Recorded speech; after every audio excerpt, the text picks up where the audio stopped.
stayed up. It was just you. God, it was so tough. I was smart and actually fell asleep. I'm sorry. You weren't playing Let's Go? No. In this region, we stan Pikachu. Emotional support Pikachu, no less. Anybody who's playing Eevee can see themselves out, I guess. Anyway, we've got for you guys Jackson Finch versus Allan Martinez. Allan, if you guys have been watching these streams, running the same team that he always has been, and Jackson, who is finally making an appearance after a small hiatus. And some fun stuff on his team. Jackson on your left side with that Xerneas, Groudon, Incineroar, Tapu Fini, Talonflame, and Kartana. And Allan is running Weevil, Tapu Koko, Kyogre, Ludicolo, and Kartana and Ho-Oh. So this should be a very interesting match. So since you mentioned you didn't watch Brazil, actually Angel was running Talonflame on his team this weekend. I remember looking at it and being like, what the heck is going on? So now we're going to see it everywhere for the next few weeks, right? I mean, hey, it's a pretty good Pokemon. Angel's had that Quick Guard, which helps with that Fake Out, and without having to bring in something like Tapu Lele. And so, especially when you've got both Weavile and Ludicolo on Allan's side of the team, so that's like really nice for Jackson. We also have the kind of the Weather War going on here, again with that Groudon and Kyogre. Which is also very common in this meta. Yeah. So, I mean, that's just a matter of if Allan lets Jackson set up that Xerneas, which, again, after this weekend, we saw Xerneas get that rise all the way up again of like, hey, if you set up that Xerneas, your opponent I love running Xerneas. It's so much fun. I like running Groudon. Pokemon. Sparkles all day long. That's actually, I think that's my team name whenever I have Xerneas and Groudon together. You do sparkle. Oh, thanks. This is just gonna be us the entire time.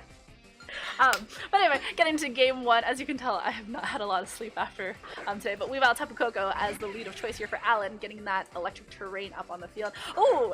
Talonflame and Groudon gonna be that lead for Jackson here. You're the cuter Regina, I promise you.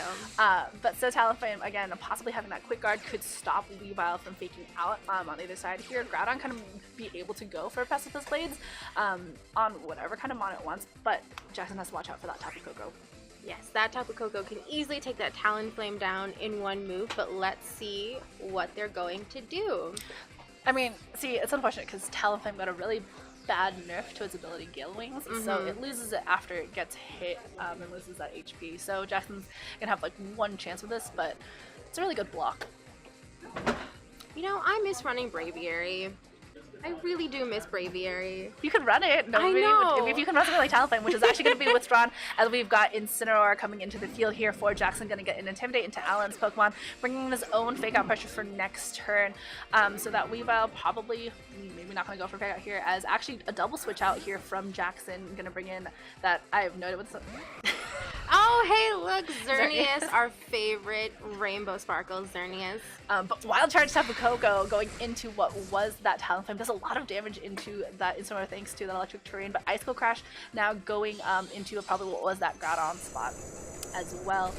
Very good switch in there. Xerneas taking about 1/4 of a damage. It's pretty decent. Yeah, I mean, I think, that was a good switch for Jackson. He didn't lose that Talonflame, has the ability to kind of stop Fake Out pressure from later on.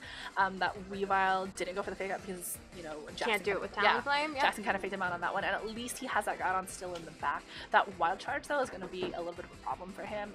It's going to be a lot of damage, especially on terrain just like that. So we'll see exactly how Jackson decides to. I mean, now the question is, when does Jackson set up for Geomancy? Because you have to do that with Xerneas. You have to set up for Geomancy, or it cannot do the crazy amount of damage that you can sweep your opponent with. And we bring in Ho-Oh, which can actually be a very interesting stall Pokemon if you get Recover going. I know that has frustrated a few people on Showdown. Wild Charge again once more from that Tapu Koko going into that Xerneas, going to get it down to about just 20 HP left here, as we've got Dazzling Gleam instead of going for any sort of setup, going to go into both Pokemon here. So that Ho-Oh going to be coming in fairly comfortably here, just taking that Fake Out, and Tapu Koko going to get knocked out, which Tapu Koko is also really well known just as a support Pokemon, so kind of losing that might not be too bad for Allan. But now he brings in that Kyogre, and whatever Jackson does, if he brings in that Groudon back, he's going to get Sun Up, but that Ho-Oh is going to be really nicely appreciating that with Sacred Fire, and he's already burned out his Fake Out. So I think Jackson's in a really tough position here because he can't comfortably set that up, but he can switch this out. He brings back in that Talonflame. He's probably going to sacrifice that just so he can get the Fake Out pressure later on, but going to protect his Xerneas on this turn. and make sure that it doesn't get knocked out. Ooh, and that is going to be a full HP water spout. And does comfortably knock out the Talon Flame. Poor Talon Flame. It was a sacrifice here. That's fine. Ho-Oh getting the Tailwind up, meaning Ho-Oh and Kyogre should be the fastest things on the field right now. Probably gonna get that Groudon back in here. Oh yeah, I'm gonna get that Groudon. I'm gonna get in that that Sun back. And I mean, Allan's still in a really good spot though. He's got that Tailwind. If that is choice locked, which I like, if he's running the same exact team that he's had before, I'm like 90% sure it's still a choice scar. The thing with that though is like, even in the sun, it's gonna do a massive amount of damage. Like both of these Pokemon here are gonna be on their last bits of HP, but we're gonna get in that Incineroar, which is not gonna take a full water spout, even in the sun, as well. But getting that Intimidate up to hopefully curb some water spout damage. And nope, Incineroar goes down, Groudon at less than 0.5%. Jackson's in a tough spot right now, unfortunately. Yeah, I mean, even like holding on with that Rock Slide. I haven't seen Rock Slide used in forever. Really? Oh, I feel so nostalgic right now. Gets a critical hit on the Ho, which is actually almost completely unnecessary at this point. The Fortune's weakness. But I mean, Jackson's not gonna come back from this. He's got a 20 HP Xerneas in the back that can't be set up. We've got the Weavile that has the fake out pressure. And that Kyogre is still being able to just do a bunch of damage with Water Spout. Both of these Pokemon, just one Water Spout knocks them out. Even in this, so Jackson's got to think about his game 2 strategy. Thought it was a very interesting start to our first round. It's nice seeing Pokemon that aren't necessarily used all that often on stream, like Talonflame and Weavile. Yeah, so we fake out. But at least this round we don't get a shuckle. That's happened a few times on our SoCal stream. Oh my god, Brian. Tough was not there for that. But yeah, so Groudon goes down to that water spot after Xerneas goes down to that fake out, and we're gonna go to a game 2 after Allan wins that game 1. So I think Talonflame is a smart choice because it forces Allan to have to think about whether or not you're going to be doing something like faking out that turn and having to make those calls. I think the double switch out was a little bit tough because if you know you're going to force Allan to do something like that, you could at least get damage off with that Talonflame, or at least try to set up your own Tailwind, because part of it is a mind game, and if you can read your opponent well on whether or not they'll fake out, then you can do things with your Talonflame comfortably or with your other Pokemon. Exactly. I mean, the tough part here is that if Jackson lets that Kyogre just get anything happen, then he's also in a lot of trouble. Like, even in the sun, Kyogre does a massive amount of damage. That full health water spot, especially when you're not doing any damage to it. Like, your best answers are going to be your Tapu Fini or your Kartana. And that's going to be a little bit tough to kind of stop. Yep. And that Ho-Oh can take Jackson's Kartana down with a Sacred Flame in 1 second. Little sheet of metal paper. So sad. But you know how much Kartana pays for movies? Kartana pays pay-per-view. Oh my god. Oh my god. Man, I'm so happy right now. Our TO is rolling his eyes. See Miguel Sorry, knows Miguel. that I'm sorry. It's not an event unless one of us makes Miguel shake his head. Yep. That hurt? Wait, that one was definitely online somewhere. I remember seeing that. Oh, it's totally online. I got it from Twitter. I was like, I'm 90% sure you tweeted it from Ashton. I'm not 100% sure. It's totally on Twitter. But I mean, Jackson has options. He brings in either Tapu Fini alongside to help things set up. The only problem is you rely so much on Incineroar, especially in this meta, and if you build with a Pokemon core that has it, it's hard to not bring it, especially because that fake out pressure that you turn the knockoff Flare Blitz, all of those do so well to support Pokemon in this, and the fact that Allan consistently like runs a Pokemon team without it is actually extremely impressive, in my opinion at least. I actually don't know how many teams made top cut this in Brazil without Incineroar or with Incineroar, but that was a lot. I mean, Xerneas Incineroar was coming back, and we've got Xerneas Groudon, very classic combination coming out onto the field here. As now Weavile and Kyogre, so we are gonna have that little bit of weather war and fake out pressure here for Allan.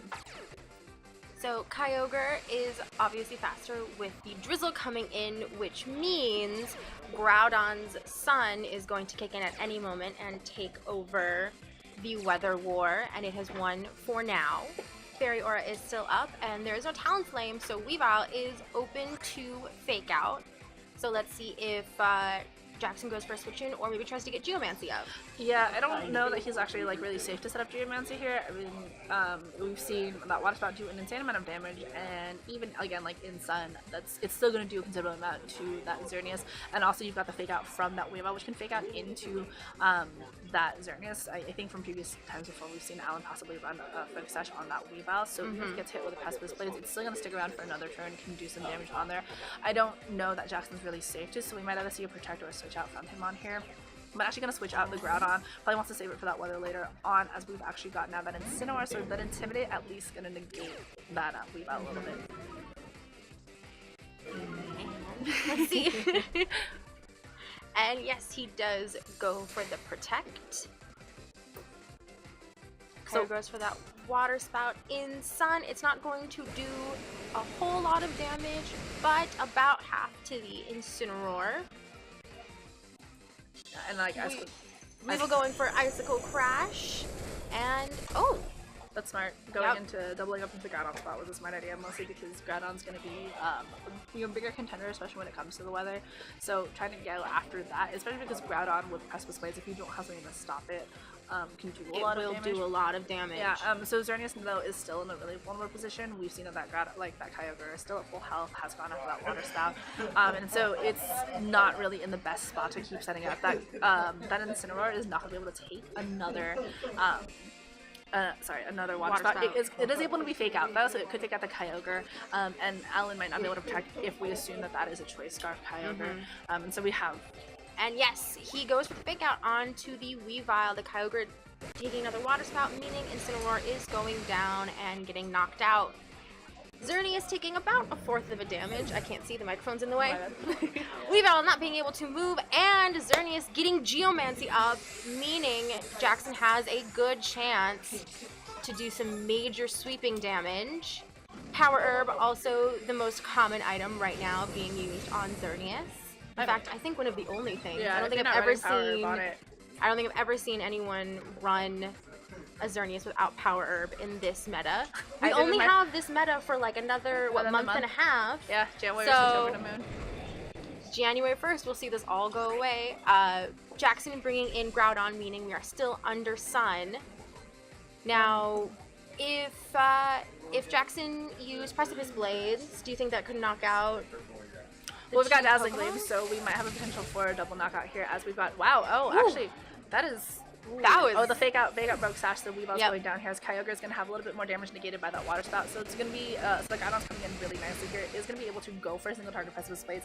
It goes for a Rock Slide instead though, so no flinch chances obviously. The Rock Slide's still going to do a lot of damage. Picks up the knockout on that Kyogre, bringing Allan down to 2 Pokemon against a set of Xerneas here, and the Xerneas is still in a very comfortable position. If that Ludicolo was in the back, there's still that fake out to deal with, and the Grassland against Groudon, but Jackson is now in a much better spot, especially now that Kartana is there, because now Jackson has to make a choice of what to protect and what to keep around, as Ho-Oh is also going to be actually has to be really careful about that Groudon for Allan right now.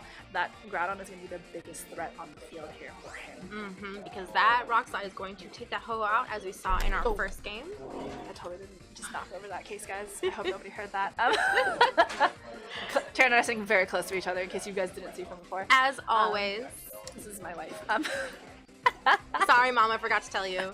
I met your mother, remember? Oh, yes, you did. She loves you. And Talonflame coming in, meaning I don't think anything right now can fake out.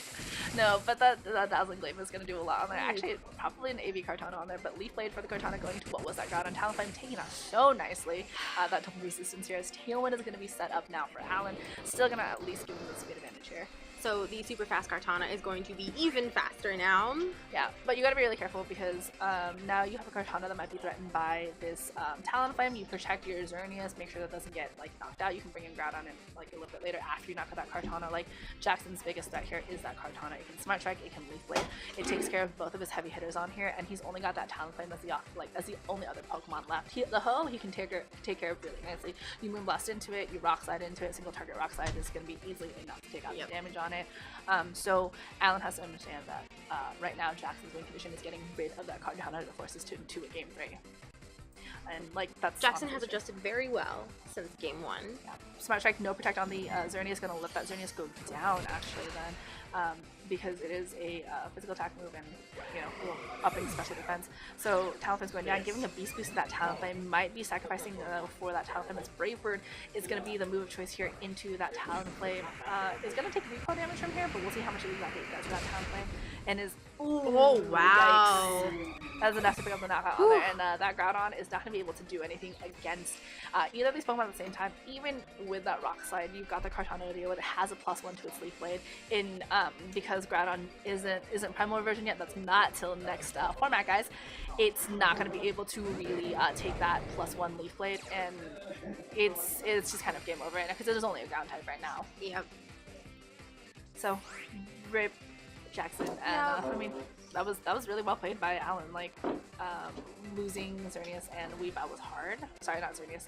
Kyogre and but he adjusted, made it through, and there poor Groudon goes down. It gets the unnecessary critical hit just from salt. There, you know? Yeah, unnecessary crit. But Allan winning game 2 and that first round very the joy of here. Pokemon, sometimes unnecessarily critical hits. Okay, I will say I was playing Let's Go Pikachu the other day, and I taught my Ivysaur headbutt, and I was fighting something I had a type disadvantage against, and I was like, you know, we'll just go for it. So I headbutted twice. I flinched twice, and I was like, man, I feel dirty. This is what it feels like to click Rock Slide again. It's been so long. Hey, don't attack people who clicked Rock Slide constantly last season. Oh, that was me. Are you kidding me? That was me. Oh, that was 100% me. That's Rock Slide, let's go. That's the reason the only other time I've been on stream, I always get bodied. Oh wow. But yeah, so actually Miguel has been kind enough to be able to set up both Pokken Tournament and Let's Go. So you can watch this, you can stay on and just watch us play through as everyone else behind us is playing. Yep. Yeah, you can hear me crying about Kanto and realizing I don't know where anything is. I was running around in Canada and I was like, which way do I go? And like, what do I do? I did get the Sailor set finally for my outfits though. Oh my god. And the minute I got it, I was like, guess I'm changing outfits. You have a matching outfit, right? Heck yeah. I even tweeted adorable. about this. I was like, the moment I get matching outfits, I'm switching into this. Like, there's nothing happening. And for anybody who's asking, of course, I got Pikachu. Yes, like, because 100%. Pikachu is yes, because the best. 3 of the most important women in my life love Pikachu. That's Gabby, Taryn, and Lulu. So. That's for all of you guys. I couldn't decide which one of you 3 to name my Pikachu after though, so emotional support I didn't. Pikachu would be very mad if I didn't get Pikachu. He'd probably kick me out of the house. Secretly, you're in the closet playing Let's Go Eevee because you're like, this is what it looks like, I swear. But yeah, we will be switching over to Let's Go or Pokken, depending on whichever one. Let's go play Let's Go. Yeah. Yeah, alright. Do you want to use your cart or do you want to use Miguel's cart and show everybody how far he I hasn't feel gotten? bad playing Miguel's adventure. Miguel needs to go on his own adventure. Okay, let's go grab your cart and we'll switch it over. Cool, then we'll come back and I'm actually in Mount Moon right now. So we can... You can catch a Chansey in Mount Moon. Nobody told me this. What? Yeah. What? You can... Oh my god, let's go find Chansey then. So, I'm so triggered right now. Yeah, so we'll be right back with you some won't Let's Go have stuff. to stream a Chansey match though this time, I promise. You said that you're gonna go try to catch one. Oh.